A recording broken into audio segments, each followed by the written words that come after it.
अस्सलाम वालेकुम दोस्तों, KBK police B1 exam preparation के पार्ट 26 में खुश आमदीद। दोस्तों, जैसे कि आप जानते हैं कि पिछली वीडियो में हमने मजमूआ ताज़ीरात पाकिस्तान का दफ़ा 223 मुजरिम को जेल या हिरासत से गफलत से भाग जाने देना, ये दफ़ा तफसील के साथ पढ़ा था। यानी कि जब कोई सरकारी मुलाजिम किसी ऐसे शख्स को जिसको कानूनन कैद किया जा चुका हो या कैद किया जा सकता हो उसको जेल या हिरासत से भाग जाने देता है तो ऐसे सरकारी मुलाजिम के खिलाफ क्या कानूनी कार्रवाई होगी, ये इस दफ़ा में हमने पढ़ा था। जबकि आज हम मजीद आगे बढ़ते हुए मजमूआ ताज़ीरात पाकिस्तान का दफ़ा 224 अपनी गिरफ्तारी में तारज़ या मुज़ाहमत करना,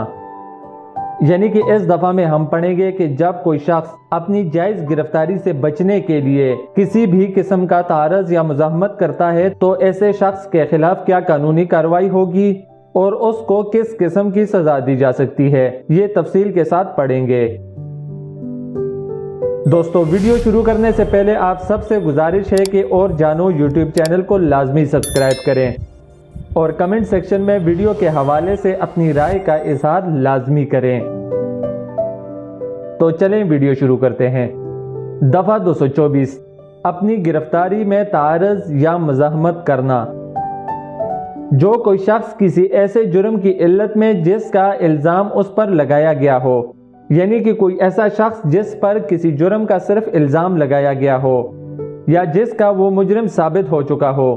और या फिर कोई ऐसा शख्स हो जो अपनी गिरफ्तारी में तारज़ या मुज़ाहमत करता है जिस पर कोई जुर्म साबित हो चुका हो, यानी वो मुजरिम हो, अपने जवाज़न गिरफ्तार किए जाने में कसदन किसी तरह का तारज़ करे, यानी कि कोई सरकारी मुलाजिम उसको गिरफ्तार करने की कोशिश करता है लेकिन वो किसी भी तरीके का कोई तारज़ करे, यानी कि अपनी गिरफ्तारी देने पर राजी न हो या खिलाफ कानून मुज़ाहम हो या किसी हिरासत से जिसमें जुर्म मज़कूर के सबब से वो कानूनन रोक रखा गया है, भाग जाए या भाग जाने का इक़दाम करे, यानी कि कोई ऐसा शख्स है जिसको जेल या हिरासत में रखा गया है, या तो वो मुल्जिम और या फिर वो मुजरिम है,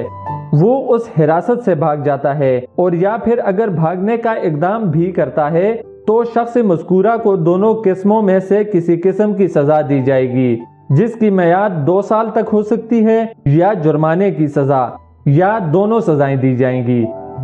यानी कि जो कोई शख्स ख्वाह वो मुल्जिम हो या मुजरिम जो अपनी जायज़ गिरफ्तारी से बचने के लिए किसी सरकारी मुलाजिम के साथ किसी भी तरीके का तारज़ या मुज़ाहमत करता है और या फिर जायज़ हिरासत से भाग जाता है और या अगर भागने का इक़दाम करता है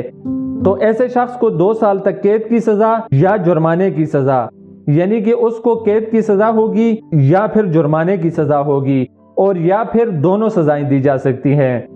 तो अब यहाँ पर सवाल ये पैदा होता है कि इस दफ़े की सज़ा उसके जुर्म के सज़ा के साथ होगी या फिर अलहदा सज़ा होगी। तो यहाँ पर इसकी भी वजाहत दी गई है कि इस दफ़ा की सज़ा इस सज़ा के अलावा है जिसका वो शख्स गिरफ्तार किए जाने को हो या जो हिरासत में रोक रखा गया हो,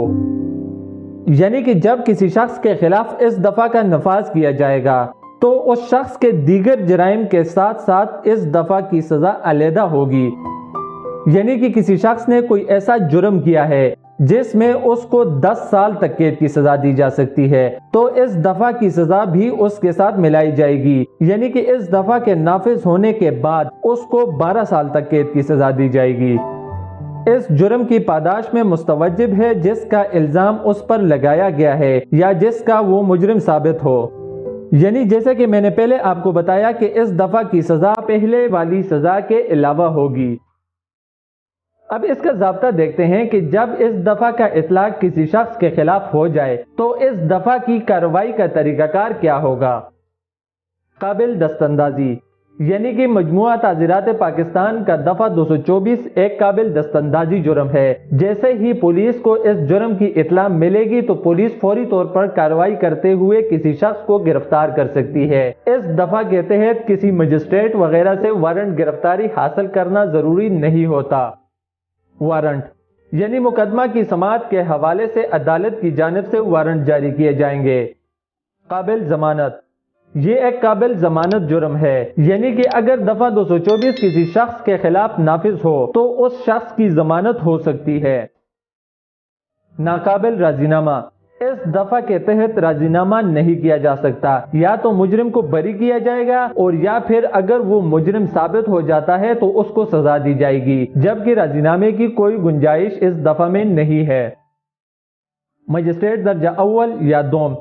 یعنی کہ مجموعہ تعزیرات پاکستان کے دفعہ 224 کی سماعت کا اختیار مجسٹریٹ درجہ اول کو حاصل ہے، اور یا پھر مجسٹریٹ درجہ دوم اس کی سماعت کر سکتا ہے۔ دوستو، دفعہ 224 یہاں پر ختم ہو گیا۔ اگر آج کی ویڈیو کی سمری کریں تو آج کی ویڈیو میں ہم نے مجموعہ تعزیرات پاکستان کا دفعہ 224 اپنی گرفتاری میں تعارض یا مزاحمت، یعنی کہ جب کوئی شخص اپنی جائز گرفتاری سے بچنے کے لیے کسی سرکاری ملازم کے ساتھ کوئی تعارض کرتا ہے یا کسی بھی طریقے کا کوئی مزاحمت کرتا ہے، اور یا اگر وہ جائز حراست سے بھاگ جائے اور یا پھر بھاگنے کا اقدام کرے، تو ایسے شخص کو 2 سال تک قید کی سزا یا جرمانہ اور یا پھر دونوں سزائیں دی جا سکتی ہیں۔ تو دوستو، یہ تھی آج کی ہماری ویڈیو، امید کرتا ہوں کہ آپ کو پسند آئی ہوگی۔ تو ملتے ہیں اگلی ویڈیو میں، تب تک اپنا اور اپنے آس پاس کے لوگوں کا بہت سارا خیال رکھیں۔ اللہ حافظ۔